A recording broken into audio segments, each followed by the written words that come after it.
The voice came out low, barely a whisper, but it was sharp enough to slice through every conversation in the room. "If I sing good, will you buy me a plate of food?" The girl stood motionless at the entrance of the steakhouse, barefoot on the plush carpet, gripping the strap of a torn backpack. 12 years old, maybe less, but with the eyes of someone who had lived 100. Her matted hair fell over a face smudged with soot, but her eyes were fixed, locked on the first booth, where a man in a grey suit was meticulously cutting into a New York strip steak. No one answered at first. The chatter died instantly. Silverware hung suspended in the air, frozen halfway to open mouths. The waiter stopped in the middle of the dining hall with a tray in his hand, shooting a nervous glance at the manager, like a soldier waiting for the order to fire or retreat. The man in the suit, James, lifted his eyes from his plate with deliberate slowness. He held her in his gaze for 3 eternal seconds. Then he roamed his eyes around the rest of the establishment. He saw faces filled with discomfort. He saw those diverting their gaze to their wine glasses. He saw those wrinkling their noses in disdain. He dropped his fork onto the china with a metallic clatter. "Go ahead. Sing." His voice came out firm, authoritative, but devoid of any aggression. The girl blinked, surprised, as if she hadn't calculated that someone would actually take the deal. She took a deep breath, cleared her throat, and readied herself. The first note came out shaky, fragile. Lily squeezed her eyes shut and tried again, searching for air at the bottom of her lungs. This time, the voice poured out clear, powerful, impossible to ignore or silence. She was singing an old folk song, something her mother used to hum while cooking in the kitchen. The words flowed with raw emotion that didn't match her tender age in the slightest. The waiter was still petrified in the same spot, the tray forgotten in his hand. A woman at the corner booth set her phone down on the tablecloth. An elderly couple interrupted their silent argument. James didn't take his eyes off her for a single second. Lily's voice filled every corner of the room as if she had been trained in the best conservatories her entire life. She didn't possess perfect technique, but she had something much harder to find: truth. Every word carried specific weight, a history. Every pause seemed to have a purpose, a hidden pain. When she finished, silence took over the venue for 4 whole seconds. Then someone clapped timidly. Another followed. Soon half the restaurant was applauding with respect, and the other half was looking down, embarrassed by their own snap judgments. Lily opened her eyes slowly. She didn't smile. She simply waited with her dignity intact. James stood up. "Sit here." He pulled out the velvet chair opposite him. Lily didn't move an inch. "I just wanted the food. You can box it up. I know, but you're going to eat sitting down, calmly, like a person." She looked toward the revolving door. She calculated the distance and the escape time. James perceived the instinct. "Nobody is going to throw you out of here, I promise." Lily hesitated, shifting her body weight from one foot to the other. Finally, she took 3 uncertain steps and sat on the edge of the chair, tense, like someone ready to bolt at the slightest noise.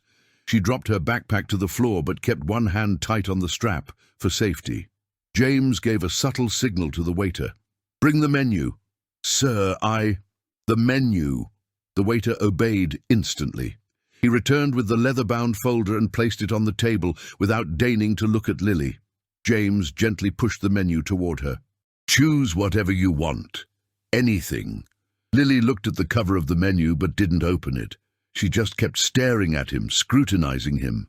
"Why? Why what? Why are you doing this?" James sighed, a tired sound. He looked at the half-finished plate in front of him. Then he looked back into her eyes. "Because you sang well. Just for that?" He took a moment before answering, weighing the truth. "Just for that." Lily finally picked up the menu. She opened it slowly, and her dirt-stained fingers left faint prints on the protective plastic. She scanned the pages filled with fancy names, but it was obvious she wasn't really reading. She was pretending to understand what she saw.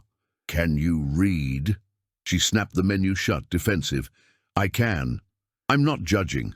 I just want to know what you want to eat so I can help. Lily lowered her eyes to her hands. Anything is fine. James signaled the waiter again with a nod. Bring her a New York strip like mine, with mashed potatoes, grilled asparagus and a bread basket, and fresh orange juice. Can it be a Coke? Lily's voice came out low, almost ashamed of the request. It can be a Coke, James confirmed, seriously. The waiter jotted it down and retreated quickly. Other customers had already returned to the murmur of their conversations, but you could still feel the curious stares pricking the back of their necks. A woman in a blue dress at the next table whispered something into her husband's ear, scandalized. James ignored her royally. What's your name? Lily took a while to answer, as if her name were a dangerous secret she shouldn't share. Lily. Lily what? Just Lily. James nodded. He didn't insist on last names. I'm James. She didn't say anything. She just stared at her own hands. The fingernails were black with grime, the fingers covered in recent scratches. Where do you usually sing? At traffic lights, sometimes in Central Park. Every day? When I can. And when you can't? Lily shrugged, a small gesture. Then I don't eat. The sentence came out simple. No drama, like someone talking about the weather forecast. James pressed his lips together, feeling a sharp blow to his chest. He looked at his half-empty glass of Cabernet. He thought about saying something comforting, but couldn't find the right words that wouldn't sound hypocritical. The waiter returned with the cold Coke, with ice and lime. Lily grabbed the glass with both hands and drank half of it in a single gulp, desperate. When she lowered the glass, a soda mark remained at the corner of her mouth. She wiped it roughly with the back of her hand. Where do you live? James asked, trying to sound casual. Lily stopped drinking instantly. She put her guard up. Around. Around where? Around. He understood the message. He didn't insist again. The plate arrived 5 minutes later, steaming and perfect. Lily looked at the food as if it were the first time she was seeing a real hot meal. Maybe it was. Eat, James said gently. She picked up the fork but didn't cut the meat. She just stayed there, watching the steam rise. It's hot, be careful. Lily cut a small piece. She brought it to her mouth. She chewed slowly, savoring. She closed her eyes. James saw a solitary tear roll down her dirty cheek. She wiped it fast, furious, as if crying were forbidden in her world. No one said anything for the next 10 minutes. She ate absolutely everything, the steak, the creamy potatoes, the vegetables. She cleaned the plate with the last piece of bread until it was shining. She drank the rest of the Coke. When she finished, she pushed the plate forward and looked at James. Thank you. She stood up abruptly, grabbed her backpack. Wait, James said. Lily stopped dead. He pulled his wallet from the inside pocket of his jacket, took $300 bills, and extended them to her. No, she said firm. What do you mean, no? You already paid for the food. You don't need to give me anything else. But I want to give it to you. I don't want it. James remained with his hand in the air, holding the rejected bills. Lily looked at the money, then looked at him with pride. I'm not a beggar, I sing. You paid me with food. We're even. She turned around and walked toward the door with a determined step. James remained seated, still holding the money, bewildered. She stopped right at the exit. She turned her head slightly, without looking him directly in the eye. Do you come here often? Every Tuesday. Lily nodded, filing the information away.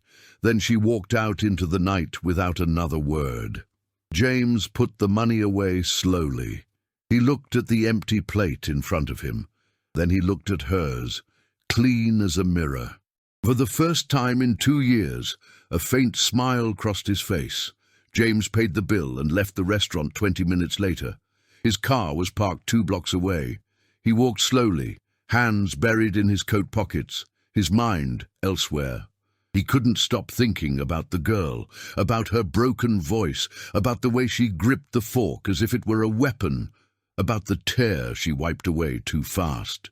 He unlocked the car and sat in the driver's seat without turning the key in the ignition. He stayed there, in the absolute silence of the cabin, staring at the windshield fogged up by the fine drizzle starting to fall over the city. Tuesday. Always Tuesdays. He went to that restaurant religiously every week for 2 years. Always the same booth, always the same dish, never accompanied. Not because he liked the food, but because that was where Emily ordered her favorite dessert every time. His daughter, 8 years old, curly hair, toothless smile. She always chose the chocolate lava cake, always. The accident happened on a Sunday morning. James was driving. His wife was by his side, laughing. Emily was in the back seat, humming some song she'd learned at school. He didn't see the truck that ran the red light. The impact was brutal on his wife's side. She died instantly. Emily was rushed to the hospital in critical condition. He was discharged the same day with 3 broken ribs and a destroyed soul. Emily lived for 48 more hours. Enough time for him to say goodbye, holding her small hand. Way too much time to never forget the high-pitched sound of the heart monitor flatlining. James blinked, returning to the present. The rain was beating against the glass hard now. He started the engine and drove home. The house was, as always, immaculate, silent, empty as a mausoleum. He left his keys on the entry console. He took off his jacket. He went straight to his bedroom. He didn't turn on the light. He simply lay on the bed, shoes still on, and stared at the dark ceiling. 8 months. That was the time Lily had been on the street. She hadn't said it, but James knew. He sensed it. It showed in the worn-out clothes, in the ravenous way she ate, in the primal fear in her eyes when he asked her to sit. Lily was 7 years old when her mother discovered the cancer. 3 months of aggressive treatment. After that, nothing more. Her father tried to keep the house afloat alone for a while, but the money ran out. The job vanished too. He started drinking to forget. Then he started disappearing for days. The last time he went out, he never came back. Lily waited 5 days, sitting on the porch steps. She ate what was left in the fridge, then she ate what was in the pantry. By the 6th day, there wasn't a single crumb left. She grabbed her backpack, put her mother's photo inside, and walked out, slamming the door. She went to the park. She slept under a plastic slide. She woke up shivering from cold and with a sharp pain in her stomach from hunger. An old man selling ice cream asked if she was lost. She said yes, but didn't let him call anyone. She ran. She learned the rules of the concrete jungle fast, where to sleep without being seen by the police, where to wash her face and teeth, where to get food without having to steal. And she learned that her voice was good for something more than singing in the shower. It was good for surviving one more day. The first days were hell. People walked right past, as if she were invisible. No one stopped. No one looked. Later she understood she had to sing louder. She had to make eye contact to make them uncomfortable. She had to look less scary and more human. She cut her own hair with rusty scissors found in the trash to look more presentable. She washed her clothes in a gas station bathroom. She rehearsed a smile in the stained mirror until it looked natural. It worked. People started dropping quarters, sometimes bills, sometimes a sandwich. But it was never enough. She slept wherever the night caught her. Store awnings, cold park benches, entrances of abandoned buildings. Once she slept inside an old bus in a scrapyard. It was the best night in weeks, sheltered from the wind. She avoided shelters. She heard horror stories. She knew what happened to girls alone in those places. She preferred the biting cold of the street to human cruelty. The backpack never left her back. It was her shell. Inside, there was her mother's photo, a thick sweater, a toothbrush, a half-used bar of soap, and an old notebook where she wrote down lyrics to songs she made up. Every Tuesday, she stopped by the public library. She pretended to wait for her parents. She stayed in the kids' section reading until the security guard kicked her out. She liked books about happy families, about houses with yards and dogs, about people who ate breakfast together on Sundays. Sometimes she allowed herself to imagine what it would be like. Having a room of her own, a real bed with clean sheets, someone asking if she had done her homework. But she learned not to imagine too much. The return to reality hurt more afterward. That night, Lily was curled up under the awning of a closed pharmacy. The rain was pouring down. She pulled her knees to her chest and pulled the collar of her hoodie up to her nose. She could still taste the steak in her mouth. She could still hear the man's voice. James. He hadn't looked at her with pity like the others. He hadn't treated her like a poor wretch. He had treated her like a person. Lily closed her eyes, trying to disconnect.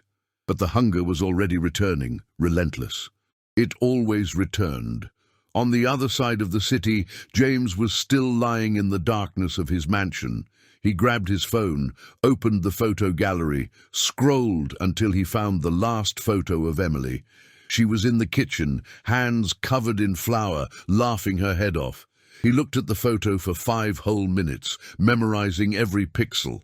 Then he locked the phone and put it back on the nightstand. But this time, before closing his eyes and surrendering to insomnia, he thought of something else.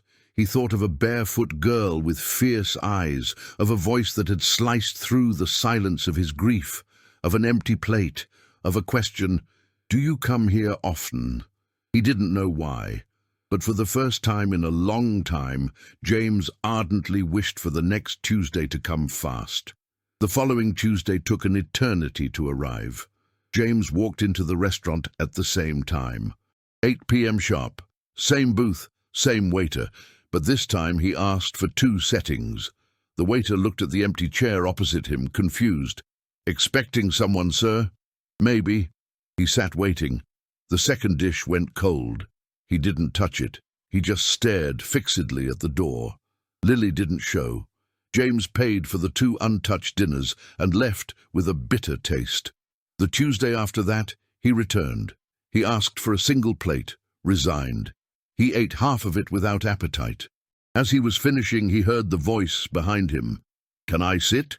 He looked up. Lily was there, same dirty clothes, same backpack, but her hair was different, pulled back in a crooked ponytail. "You can." She sat down, cautious. James signaled the waiter with his hand. "The same as last week for her." Lily waited for the waiter to move far enough away. "You ordered food last week?" "I did." "Why?" "Because you said I always came here. I assumed you would come too." She didn't answer. She just looked at the texture of the tablecloth. "I didn't know if I was gonna come. But you came." "I came." The plate arrived. She ate slower this time. Less animal desperation, more attention to the flavors. James didn't ask anything. He just stayed there, sipping water, watching her exist. When she finished, she didn't bolt like last time. "Where were you this week?" James asked. "At the library, almost every day. You like reading?" "I like being inside." "Why?" Lily took a moment to answer, searching for the truth. "Because they have heat, and nobody kicks me out if I stay quiet." James nodded, understanding the logic of survival. "Do you go to school?" "No, can't." "Why?" "Because I don't have an address. I don't have papers. I got nothing." She said it without self-pity, just stating cold facts. James remained silent, processing. Then he asked, "Have you ever thought about getting off the street?" Lily looked at him the way one looks at a tourist asking a stupid question. "Every day. But it ain't easy. Shelters are dangerous, and I don't trust people who offer help for free. Not even me." She looked him straight in the eye, scrutinizing his soul. "I don't know yet." James accepted the honest answer. He didn't push. They stayed there for 20 more minutes. They talked little. But there was something different in the air, a less tense presence, a less heavy silence between 2 solitudes. When she got up to leave, James asked, "Are you coming back next week?" Lily thought about it for a second. "If I can, I'll be here." She nodded and walked out into the night. The next Tuesday, she came back. And the one after that too, and the next. Always the same booth, always the same meal, but the conversations became longer, more honest, deeper. She told him about her mother's illness. He told her about his wife's accident. She told him about her father running off. He told her about Emily's curls. Neither of them cried, but both understood the other's pain. It was on the 5th Tuesday that James dropped the question. What if I helped you sing in a better place? Lily stopped eating, fork in midair. What do you mean? I know a community centre. They have singing workshops. It's free. I don't have subway fare to get all the way there. I'll drive you. Lily lowered her fork slowly. Why are you doing this? It was the third time she had asked. But this time James took more time to answer, searching inside himself. Because I need to do something that makes sense. And helping you makes sense. Lily looked at him for 5 seconds, assessing the risk. Okay. I accept. But only if it's for real.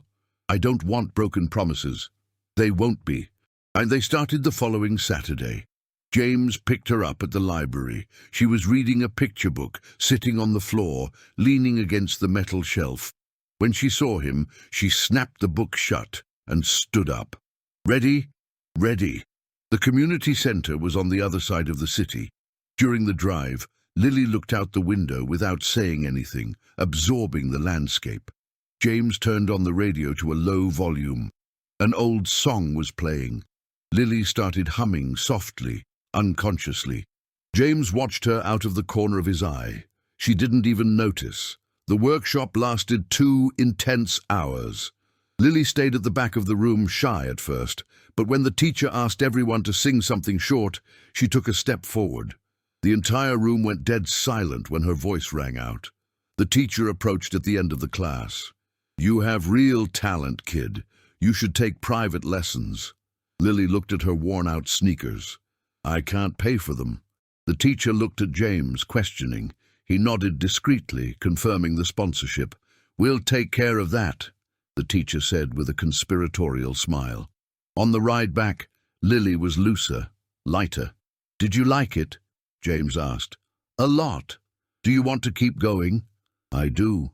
He smiled, satisfied. Then we'll keep going. They stopped at a drive-through.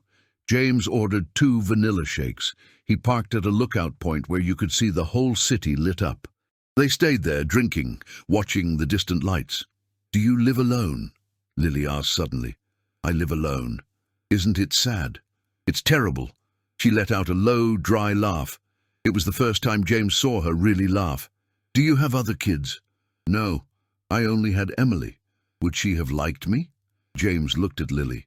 His eyes dampened for an instant. She would have loved you. Lily stayed quiet, processing. Then she said in a low voice, I think my mom would have liked you too. They stayed there in comfortable silence until the shakes were gone. The following week, after the workshop, James asked cautiously, Do you want to see where I live? Lily hesitated, tensing up. Why? Because I want to show you. No pressure. Just so you know where it is. She thought about it, biting her lip. Okay. The house was huge, clean, silent as a church. Lily entered slowly, like someone afraid of dirtying the floor with just her presence. You can enter for real. You don't need to tiptoe. She relaxed her shoulders a bit. She looked around with curiosity. There was a library filled with books to the ceiling, a huge leather sofa, a giant TV, photos on the walls. She stopped in front of one in particular. It was Emily, holding a giant ice cream cone, smiling with baby teeth. She was pretty. She was. Lily continued looking at the details. James went to the kitchen. You want something to eat? Always. He made simple sandwiches. They ate at the kitchen table. They talked about small, trivial things. The school Lily didn't go to. James's work that he didn't care about anymore. The difficult song she wanted to learn. When they finished, James led her down the main hallway. This here was the guest room. He opened the door. The room was simple, cozy, bed made, empty closet waiting, large window with white curtains. If you want, you can stay here. It doesn't have to be today, it doesn't have to be tomorrow. But the door will be open for you. Lily stood paralyzed in the doorway. She looked at the soft bed. Then she looked at James. Why do you trust me? Because you sang when nobody asked you to. And you refused money when you could have taken it and run. And you came back even though you didn't have to. That tells me who you are. Lily felt her eyes burn, a pressure in her throat, but she didn't cry. "I don't know if I can." "No problem. The offer stands. No expiration date." She nodded slowly.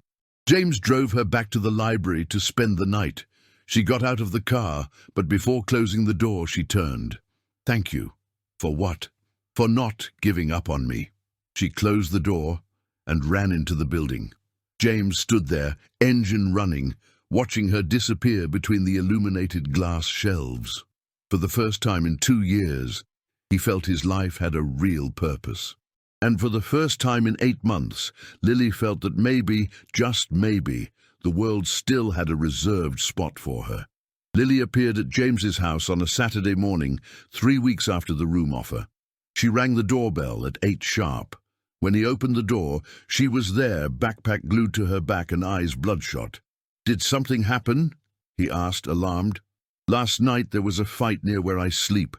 Knives. The police took everyone. I managed to run away before, but I don't want to go back there." James opened the door wide. "Come in." She crossed the threshold. She dropped the backpack on the marble floor. She stood frozen in the middle of the immense living room, not knowing what to do with her hands. "Did you eat?" "No." "Come." He walked toward the kitchen. She followed him like a shadow. James opened the fridge. "Do you know how to make scrambled eggs?" "I do." "Then make them. I'll make the coffee." Lily hesitated a second. Then she went to the stove, took the pan, cracked 2 eggs with skill. James prepared the coffee in silence, giving her space. He put bread in the toaster. They ate at the kitchen table, without much conversation, just the sound of silverware against china. When they finished, James stood up. "The room is yours. You can use it whenever you want. There are clean towels in the bathroom closet. If you need clothes, we'll sort that later." Lily stared at him. "For how long?" "As long as you want." "What if I mess everything up?" "Then you clean it up." She sketched a small smile, almost imperceptible. "Okay." James showed her the bathroom, taught her how the hot shower worked, left her alone to give her privacy. Lily locked the door, took off her dirty, smelly clothes, got in the shower. The hot water hit her tense back and she closed her eyes, moaning softly. She stayed there for 20 minutes, letting the grime and fear go down the drain, until the water started running lukewarm. When she came out, wrapped in a fluffy towel, she found a pile of folded clothes by the door. Sweatpants, a cotton t-shirt, thick socks. Everything was huge on her, but it smelled clean. She got dressed fast. Then she went to the room that was now hers. She sat on the bed, tested the mattress with her hand, lay down, looked at the spotless white ceiling. For the first time in 8 months, she fell asleep without fear of someone waking her up with kicks. When she woke up, it was already late. 2 in the afternoon. She came out of the room scared, heart racing, thinking James had left and locked her in. But he was in the living room, reading the newspaper calmly. "Sleep well?" "Too much." "Sorry, You don't have to apologize. You needed to sleep." She sat on the sofa in a corner. She stayed there, kind of lost in space. "What do you usually do on weekends?" she asked to break the ice. James folded the paper. "Nothing. I stay here." "Just that?" "Just that." Lily looked around, restless. "Can I help you with anything?" "No need." "But I want to. I don't like doing nothing. It makes me nervous." James thought about it. "The kitchen drawers are a disaster. If you want to organize that." "I want to." They spent the entire afternoon organizing the kitchen. Lily cleaned the cupboards thoroughly. James threw away everything that was expired, which was a lot. She reorganized the pots by size. He cleaned the stove until it shone. They worked shoulder to shoulder in a comfortable and productive silence. When they finished, the kitchen looked transformed. James looked around and nodded, pleased. "It hasn't looked like this in a long time." "Since when?" "Since my wife died." Lily didn't say anything. She just put her small hand on the man's shoulder. A quick, fleeting touch, but enough to convey everything. They ordered a pizza for dinner. They ate watching an old black-and-white movie on TV. Lily fell asleep halfway through. James threw a blanket over her and left her there, safe on the sofa. The next morning she woke up to the smell of fresh coffee. James was in the kitchen making pancakes. "You know how to cook." "I know the basics so I don't starve." My mom made pancakes every Sunday. Emily liked them a lot too. They ate together, sharing the maple syrup. Then Lily asked, "Can you drive me to the library?" "I can, but there are books here too. You can take whatever you want from the shelves." She went to the house library, ran her fingers over the leather spines, chose 3 at random, passed the rest of the day reading on the sofa, devouring the stories. James worked on his laptop near her. From time to time, he glanced at her out of the corner of his eye. He saw her there, focused, turning the pages with reverence. It felt right. It felt good. On Monday, he had to go to the office. Before leaving, he left a note on the kitchen table. "There's food in the fridge. Come back when you want. The key is under the flower pot at the entrance." Lily read the note 5 times to believe it. Then she put it in her pocket like a treasure. She went out in the morning, walked through the city aimlessly. She went to the spot where she used to sing for coins. She stayed there, watching from afar. She saw other street kids, some begging, others selling candy. She took a deep breath, feeling the difference between her yesterday and her today. She turned around and went back to James's house. When he arrived in the evening, she was in the kitchen. She had made pasta with tomato sauce. "You cooked?" "I tried. I don't know if it's good." He tasted a bite. "It's delicious." They dined together. Then they did the dishes side by side. She washed, he dried.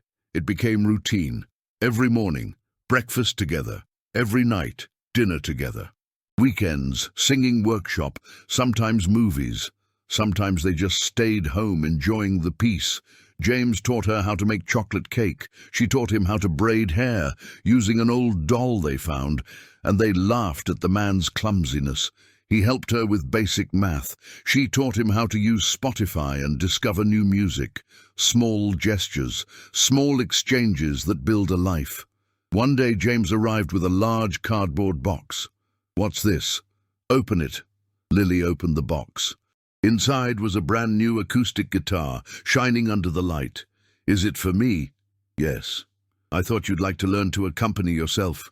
She took the guitar with extreme care, like someone holding a sacred object or a newborn baby.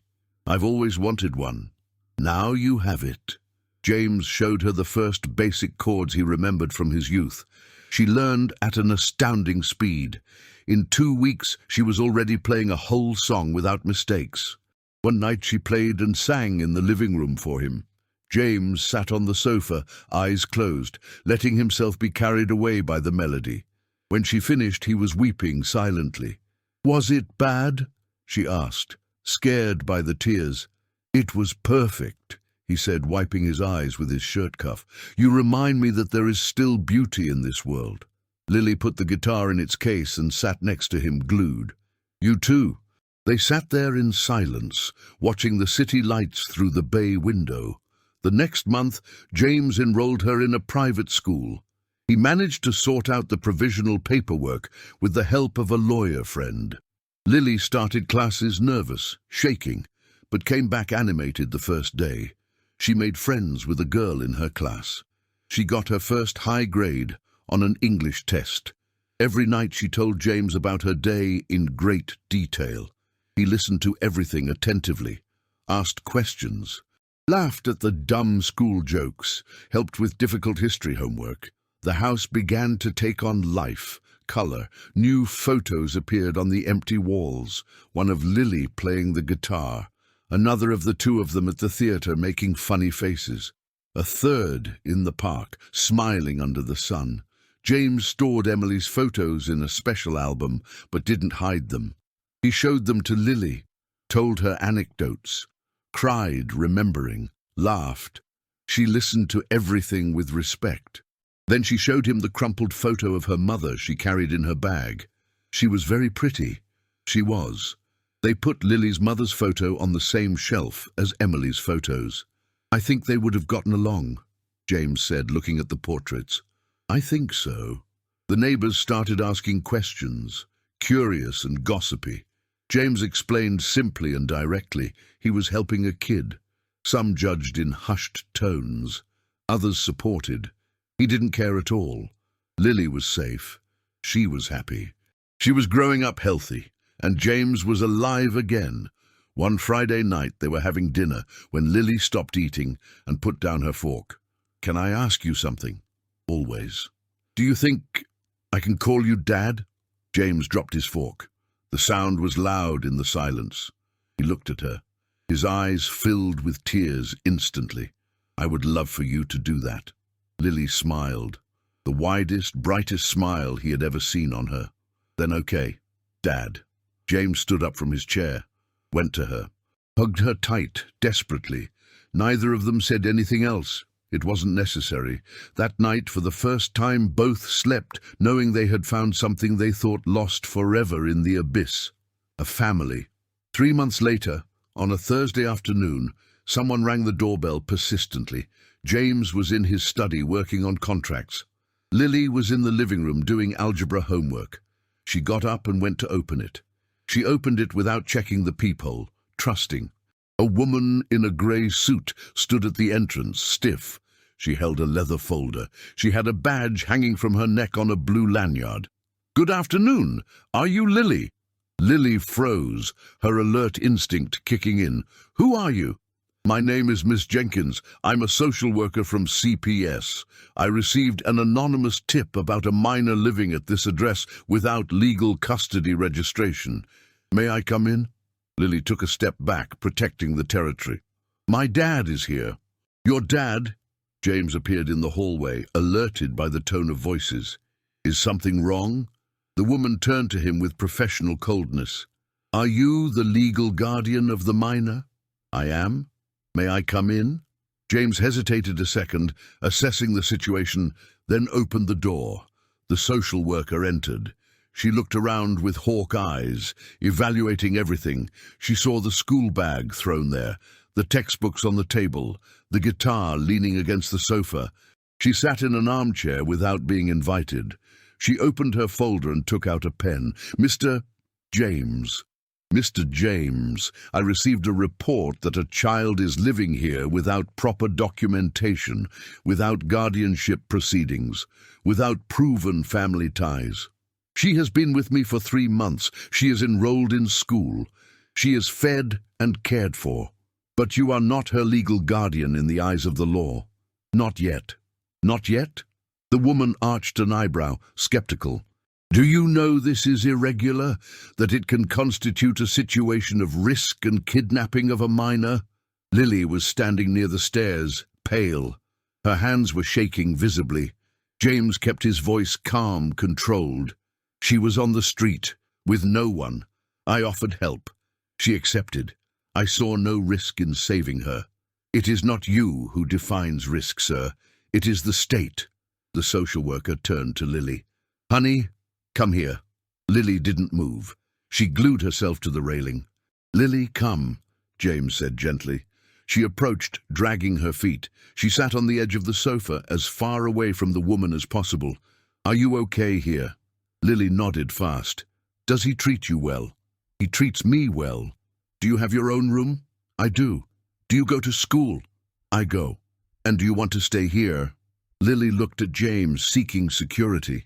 Then she looked the woman in the eye. "I want to." The social worker noted something on her pad. "Mr. James, do you have documents proving any link to the minor? Adoption process in progress? Signed temporary custody?" "No." "Then technically she is here illegally. Technically she was starving to death on the street." The woman closed the folder with a sharp snap. "I understand your good intention, but intention does not replace legality. I will have to open a case. I need to evaluate the conditions. And until this is resolved, the minor may need to be transferred to a state temporary foster home."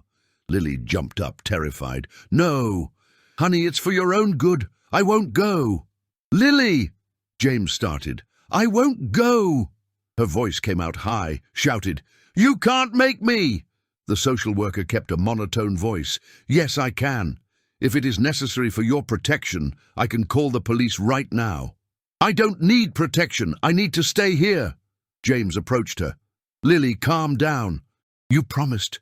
She turned to him, eyes full of tears of betrayal. You promised you wouldn't give up. And I won't give up. We're going to fix this. How? She's going to take me. The social worker stood up. Nobody is taking anyone today. But I need you to seek a lawyer urgently. Start a legal process tomorrow. Otherwise, I will have to take drastic measures. She left a white business card on the coffee table. I have to do my job, but I hope you do yours. James walked her to the door. When he closed it, he turned and saw Lily running up the stairs.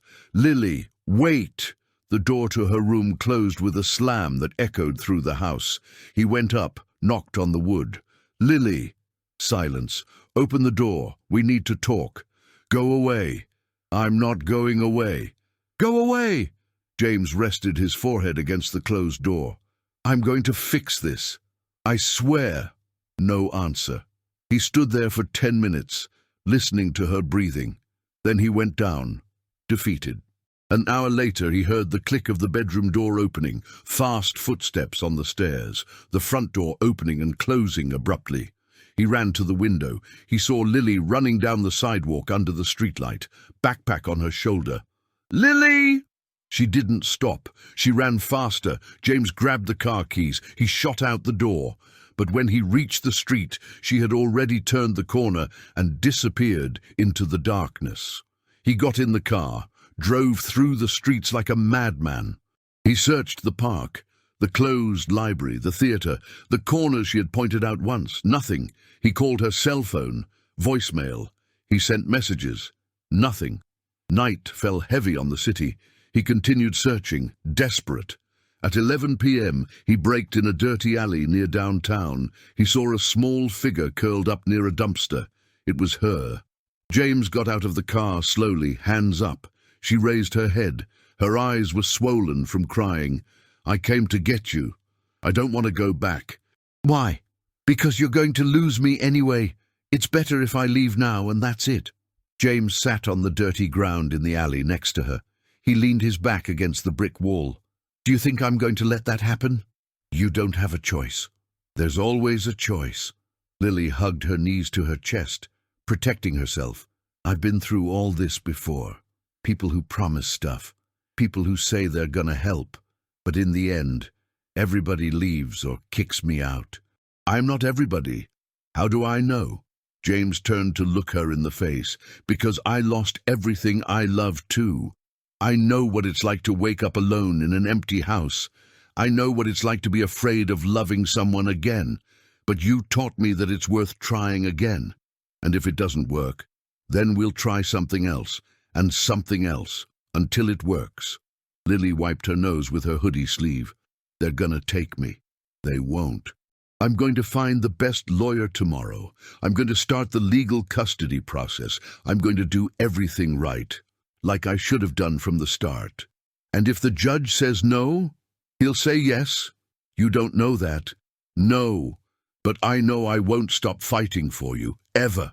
Lily remained silent, listening to the noises of the city night. Then she rested her tired head on his shoulder. I'm scared. I know. Me too. Really? Really. Because you mean more to me than I imagined anyone could mean again in my life. She closed her eyes, surrendering. Will you take me home? Always. They went back to the car.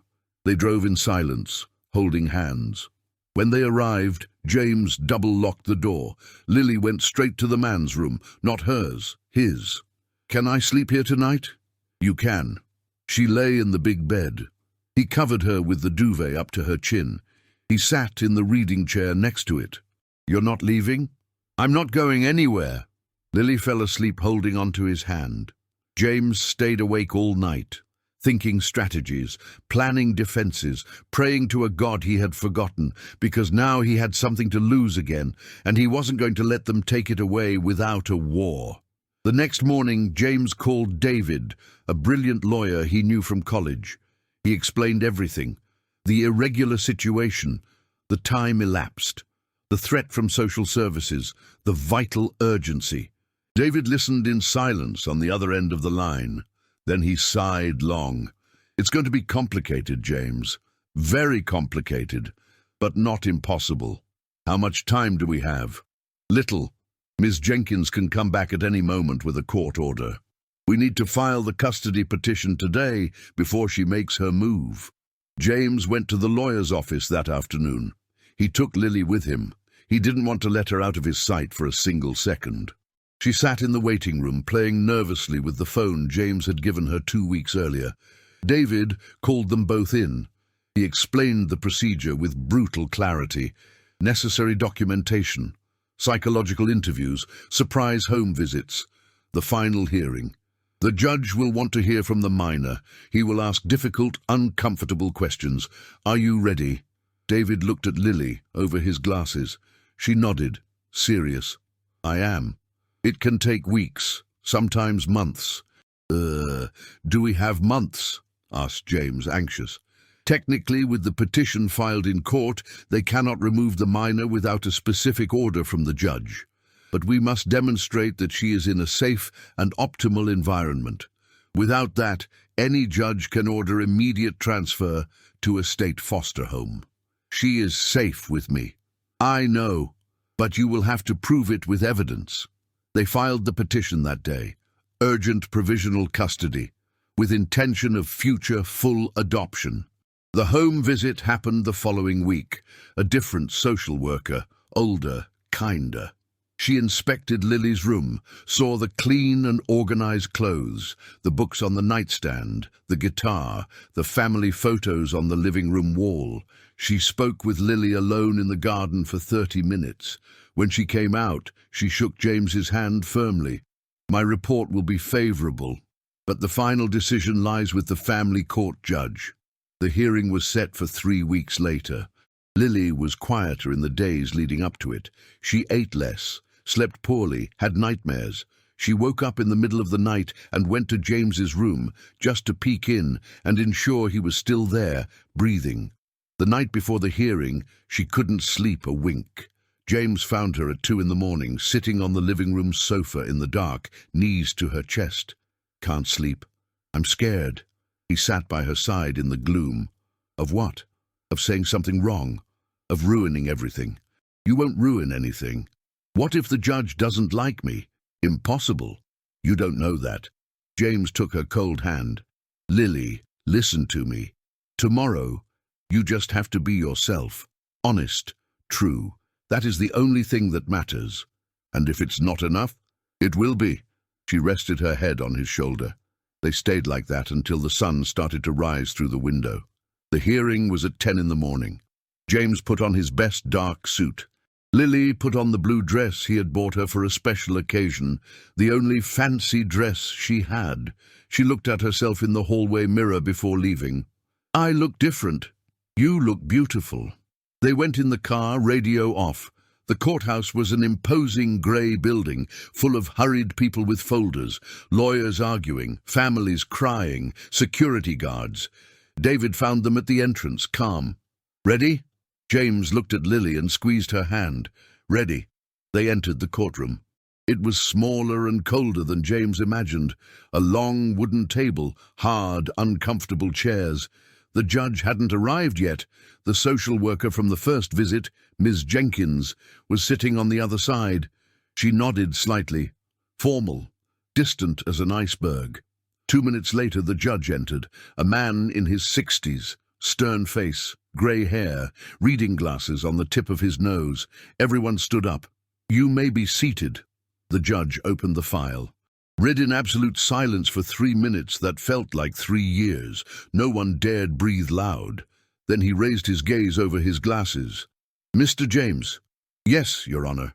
You are requesting provisional custody of the minor Lily with future intention of adoption, correct? Correct. No prior family tie. No biological tie, but with a real and effective tie. The judge made a quick note. The minor was in a homeless situation when you took her in. She was. For how long? 8 months. And you took her into your home without notifying Child Protective Services, without reporting the legal situation. Why? James took a deep breath, looking the judge in the eye. Because I saw a starving child. And I offered her food. I didn't think about bureaucracy or laws. I thought about humanity. Humanity is not enough when it comes to an unaccompanied minor before the law, sir. I know that now, and I apologize for that. The judge turned his chair toward Lily. Lily, she looked up, scared but firm. Yes, sir. Are you here because you want to be, or because you were told to say you want to be? Because I want to be. Do you feel safe living with Mr. James? I feel safe. Does he treat you well? He treats me well. Do you have freedom to go out, to go to school, to have friends your age?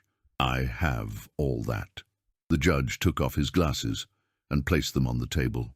Tell me one thing. If I decide today that you must go to a temporary foster home until this process formally ends, how are you going to react? Lily went pale as a sheet. James clenched his fists under the table until his knuckles turned white. She took a while to answer, swallowing hard. I'm going to be very sad, but I'm going to trust that you know what you're doing. But you don't want to go. No. Why? Because that house is my home now, and he is my family. The judge noted something else, thoughtful. The social worker mentioned in her preliminary report that you sing. Is that true? Lily looked at James out of the corner of her eye. He nodded slightly, giving her permission. It's true. And are you good? I think so. Sing me something. Total silence in the room. Lily blinked, confused. Here? Here. She looked around. At David. At Ms. Jenkins with her stone face. At James. At the judge. Now? Now. Lily stood up slowly, dragging her chair. Her legs were shaking visibly. She closed her eyes, breathed deep, filling her diaphragm, and she began. The same heartbreaking song she had sung at the restaurant months earlier. But this time, the voice came out different, stronger, more mature, charged with all the fear and hope she had lived in those months. The social worker stopped writing and put down her pen. David lowered his eyes, moved. James felt a giant lump in his throat. When Lily finished the last note, the judge remained silent, looking at a fixed point for 10 seconds. Then he wiped his glasses with his tie, slowly. Mr. James. Yes, sir. Why do you want to do this? I want the truth. No prepared speeches. James looked at Lily, who was still standing. Then he looked at the judge with total determination. Because 2 years ago, I lost my wife and daughter in an accident. And since then I was just existing, taking up space. I wasn't living. Until one rainy night, a little girl walked into a restaurant and asked if she could sing for food. And when she sang, I remembered what it was like to feel something again. She gave me back the life I thought died on that road. And I want to give back to her everything life took from her unfairly. His voice cracked at the end, but he didn't care. He wiped a tear quickly. The judge closed the file with a definitive sound. Immediate provisional custody is granted.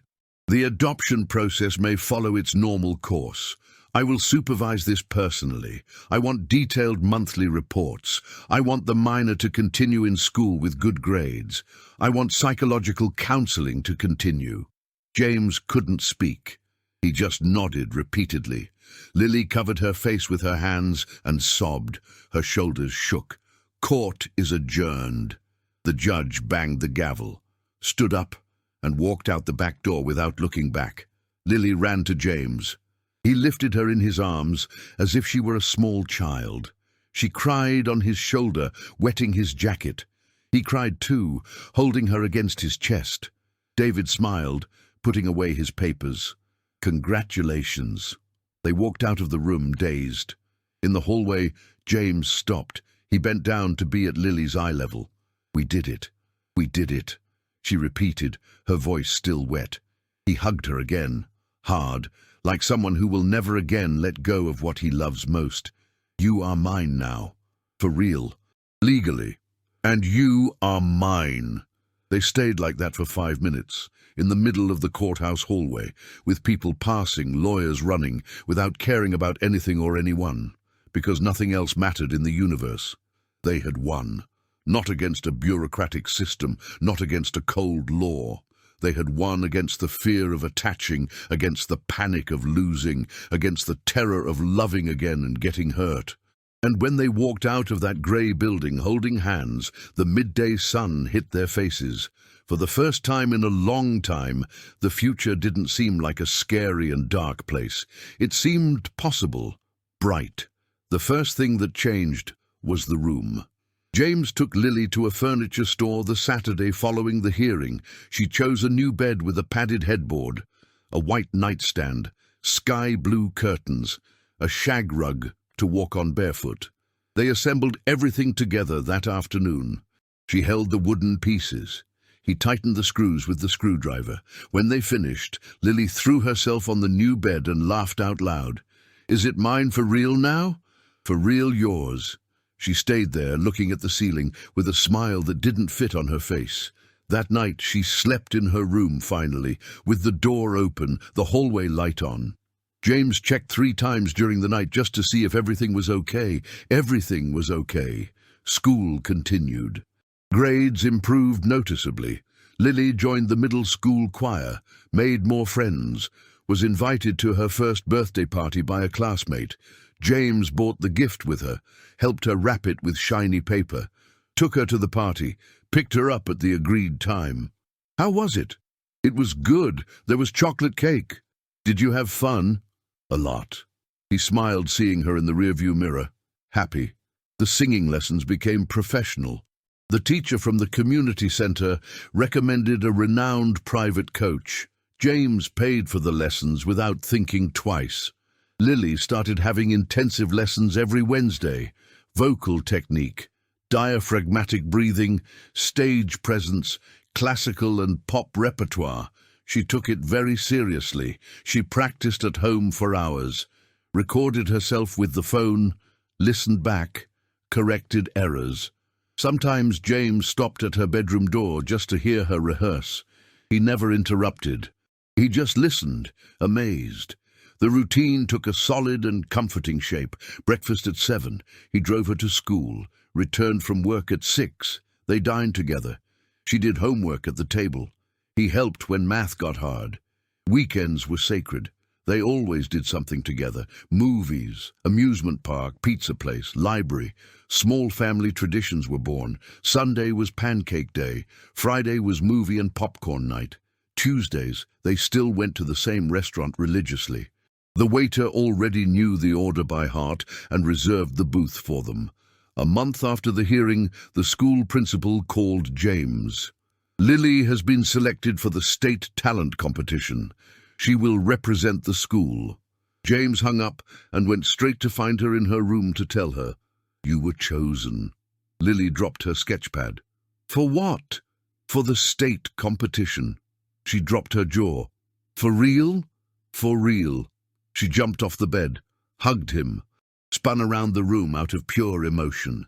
"I need to rehearse. I need to pick a perfect song. I need to—" "Calm down. We have time. We'll do this together." They rehearsed relentlessly for 3 weeks. They chose a powerful, emotional song. Lily rehearsed every day until her voice came out perfect. James became her official audience and constructive critic. The day of the contest, he was more nervous than she was. He sat in the 3rd row with the best angle. He recorded everything on his phone with shaking hands. He held his breath when she walked onto the illuminated stage. Lily was wearing the blue dress again, immaculate, hair tied back, guitar in hand. She looked at the dark audience, found James's eyes shining in the gloom. He gave her a thumbs up. She began. The voice filled the gigantic auditorium, clear, sure, powerful as a cannon. People stopped looking at their phones, stopped whispering. They just listened, hypnotized. When she finished, the silence lasted 2 eternal seconds. Then the applause exploded like a storm. James jumped up, applauded standing, shouting, "Bravo!" Others followed. The entire audience ended up standing. Lily walked off stage with eyes shining with adrenaline. She won. Undisputable first place, gold medal, certificate of honor, photo in the school paper. James framed everything, hung the diploma and medal on the living room wall. right next to Emily's photos. "She would be very proud of you," he told her, looking her in the eye. "Do you really think so?" "I am absolutely certain." The weeks turned into fast months. Lily grew an inch in one summer. She needed new clothes, new shoes. James took her to the mall. She chose everything with taste. He paid happily, enjoying watching her try things on. He changed too.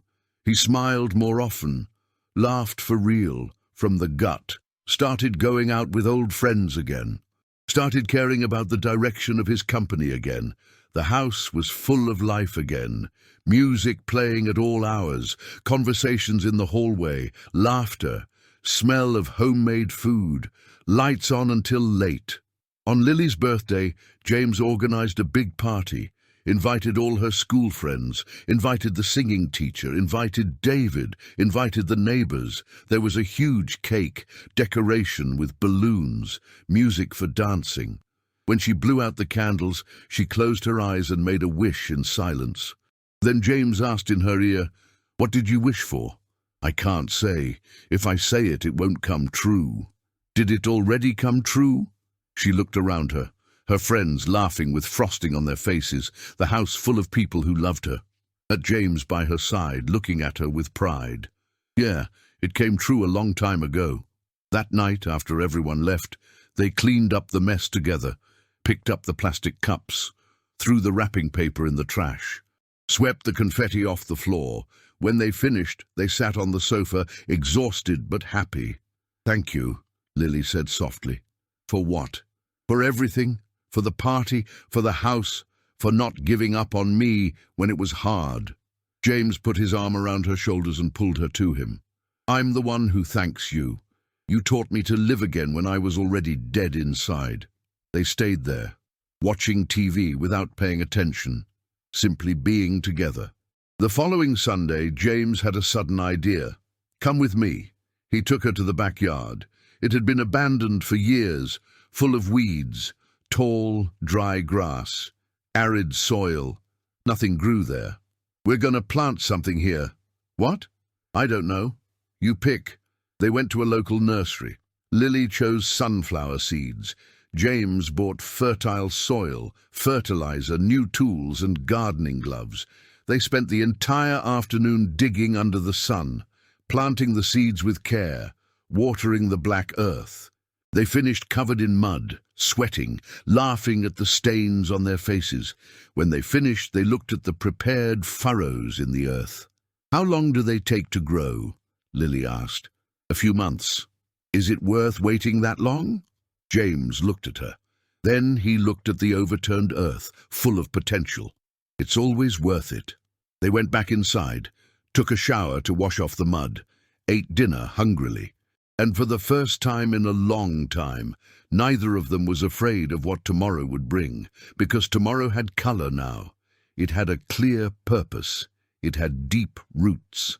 10 years later, the municipal theater was packed to the last seat, 1,200 seats occupied. The house lights went down. The audience fell into respectful silence. A young woman of 22 walked onto the stage with a firm step. Long black dress, elegant, hair up in a sophisticated bun, guitar in hand, Lily. In the third row, James adjusted his reading glasses. His hair was completely grey now, silver under the lights. He had more wrinkles around his eyes, but the smile was exactly the same. She looked at the blinding house, found the man's eyes in the darkness. She nodded discreetly. He nodded back, holding back emotion. Lily began to play. The music was new, her own composition, about new beginnings, about broken people who save each other without realizing it. Her voice took control of the entire theater, mature, impeccable technique, but still charged with that raw truth she had at 12 in a restaurant. James closed his eyes, listened to every word, every vibrating note, every intentional silence. When she finished, the room exploded into a deafening ovation. People stood up from their seats, shouted, "Bravo!" asked for an encore. Lily did a deep curtsy. She waited for the noise to die down a bit. Then she took the microphone from the stand. Before continuing, I need to thank someone very special. The theatre remained silent in anticipation. 10 years ago, I was a dirty kid singing for a plate of food. I didn't have a home, no family, no hope for the future, until a man heard me sing in a restaurant. And instead of just giving me food and sending me away, he gave me a chance, a home, a whole life. And he taught me that kindness doesn't need a reason to exist. She looked directly where James was. "Dad, this is for you."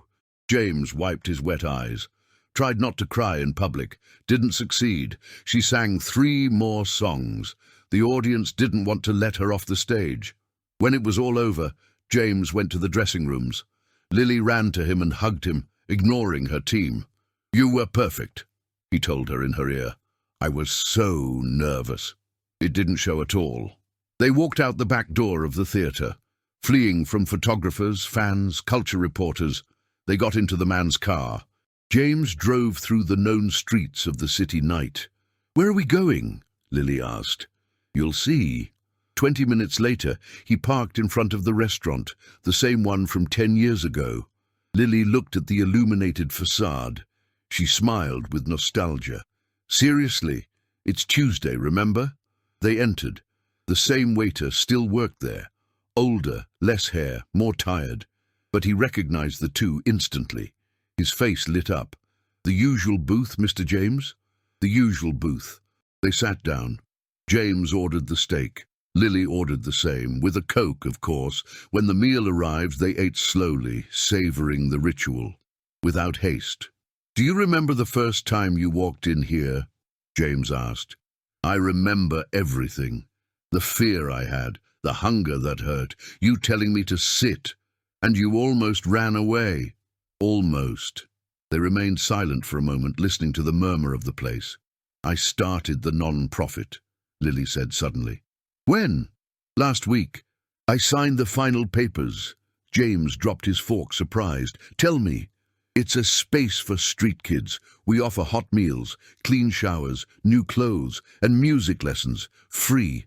Everything free." "Lily." "I named it Emily's House." James couldn't speak. He got a lump in his throat. He only nodded, his eyes filled with tears again. "She would have loved that." "I know she would." Lily took the man's hand on the white tablecloth. "None of this would exist if you hadn't stopped to listen to a kid sing that night. You changed my life completely. Now I want to change the lives of other kids like me." "You already changed it. Just by existing, you already changed the world." They finished eating, ordered dessert, chocolate lava cake, as always. When they walked out, the night was clear. You could see the stars above the city. The air was crisp. They walked to the car slowly. "Do you think life has a predefined purpose?" Lily asked, looking at the sky. James thought about it as he opened the door. "I think we create the purpose, one gesture at a time. And what is yours?" He looked at her, now a woman, lit by the streetlights. "You. It has always been you." They got in the car, went back home.